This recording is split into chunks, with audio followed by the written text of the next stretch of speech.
Today, we will be discussing about comparing societies and individualities.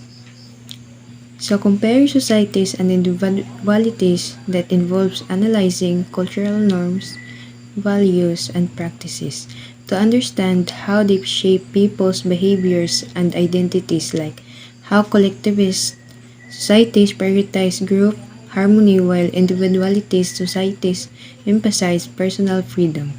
In comparing societies and individualities, there are two types of societies. First is the collectivist societies. Prioritize the group over the individual, focusing on family, community. And the second one, individuality societies. Prioritize the individual over the group, focusing on I or personal freedom, individual goals. So examples of collectivist is group focus. Let's do what's best for our family. Individualities, personal focus. Like, let's do what's best for me. That's the basic difference. What is the agrarian societies? Agrarian societies focusing on farming and agriculture. People live in rural areas, grow crops, and raise livestock. Often rely on manual labor and land and natural resources. Domestication, taming plants and animals for human use, growing crops like wheat, rice for food, raising animals like cows, chickens for food, work, or companionship. 1. Domestication is making plants and animals rely on us for survival and using them for our needs. Example, farmers planting rice or raising cows. 2. Settlement and village life. People live in permanent villages, focus on farming and agriculture, community-based with shared resources and social bonds. Often have a more stable and secure way of life. Example, rural. Rural means bukid o lugar sa probinsya, like village in the Philippines where people farm and live together. Limited resources. Agrarian living relies on natural resources like land, water, and soil. However, these resources are limited, which can lead to challenges.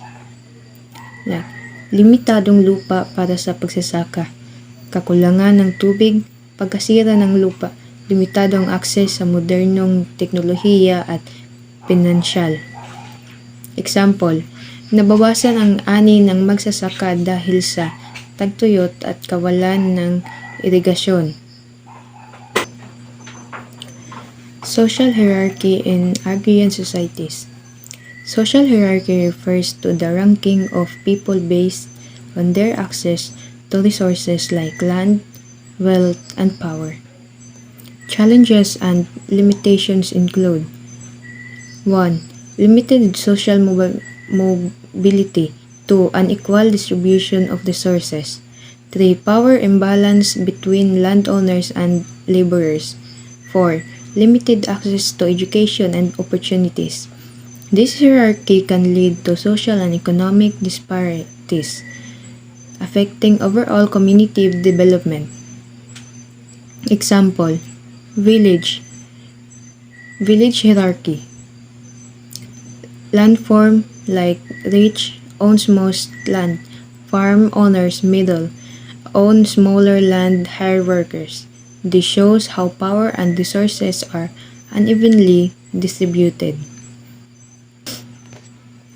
Emergence of the Industrial Revolution, a period of change from manual labor to machine-based manufacturing transforming societies and individuals. Key changes. 1. New technologies and machines. 2. Factors replace traditional craftsmanship. 3. Urbanization. Impact. 1. Economic growth. 2. Changes in social structures. 3. New job opportunities. Examples, textiles mills and Britain, assembly lines in the US. Technological advancements in the Industrial Revolution. New machines and technologies improve productivity and efficiency, transforming industries and society. Key examples include 1. Steam engine. 2. Spinning jenny. 3. Power loom. These advancements drove mass production, economic growth, and changed the way goods were made. Example. Here are some examples of technological advancements. 1 is steam engine, spinning jenny, power loom, assembly line, robotics. These technologies improve productivity, efficiency, and transform industries.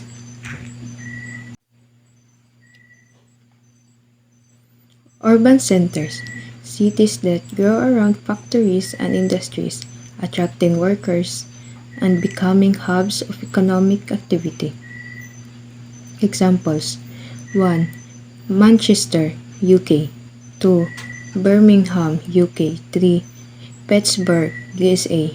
These cities develop infrastructure, housing, and services to support the growing population and industries.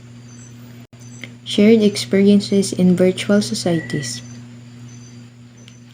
Doing things together online like playing games or attending events.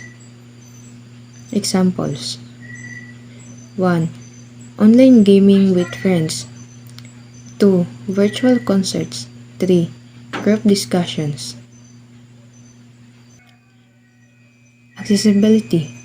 Making online interactions easy to use for everyone, including those with disabilities. Examples 1. Closed captions. 2. Easy to use websites. 3. Audio descriptions. Social isolation in virtual living. Feeling lonely even when you're online and connected.